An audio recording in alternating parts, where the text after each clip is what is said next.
Friends, ఇప్పుడే అందిన వార్త. రాష్ట్ర ప్రభుత్వ ఉద్యోగులకు ఈరోజు తాజా సమాచారం అంటూ లేటెస్ట్ అప్డేట్ అయితే రావడం జరిగిందండి. సో ఆ వివరాలు ఏంటనేది వీడియోలో తెలుసుకుందామండి. వీడియో నుంచి చివరి వరకు చూడండి, స్కిప్ చేయకుండా అర్థమవుతుందండి.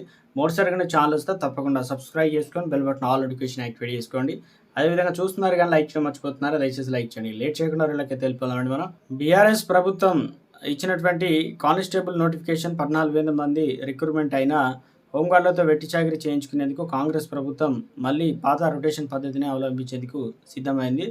500 మంది రొటేషన్ పద్ధతిలో పంపేందుకు ప్రయత్నాలు మొదలుపెట్టింది. 5 ఉమ్మడి జిల్లాల్లో హోంగార్డ్ లిస్టును సిద్ధం చేసింది. కరీంనగర్, నల్గొండ, ఆదిలాబాద్, మహబూబ్నగర్, నిజామాబాద్ జిల్లాల్లో సరిపడా కానిస్టేబుల్ లేరని హోంగార్డులను ఆర్డర్ టు ఆర్డర్ సర్వే కింద ఏదైతే ఆ సరిహద్దుల్లోనూ పిఎస్లకు పంపుతుండడంతో జీతం తక్కువ, ఆంక్షలు ఎక్కువ అని వాపోతున్నారు.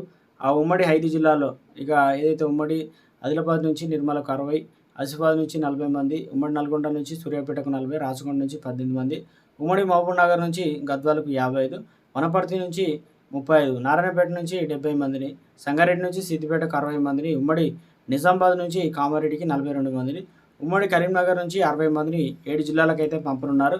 కుటుంబాలకు వదిలిని వెళ్లాల్సిన ఇలా రొటేషన్ పద్ధతిలో వెళ్లే వారిలో కొంతమంది హోంగార్డులు తల్లిదండ్రులు కుటుంబ సభ్యులు అనారోగ్యంతో ఉన్న వారిని వదిలి డ్యూటీకి వెళ్లాల్సిందేనని, ఇంట్లో పరిస్థితి బాగాలేదని ఉన్నతాధికారులు చెప్పినా కనికరించలేరని చెప్తున్నారు.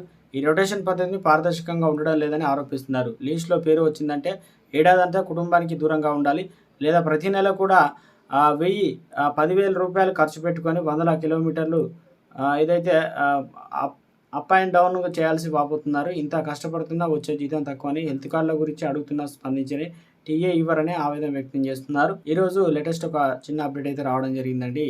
మరి ఎప్పుడు ఇస్తారు ఏంటనేది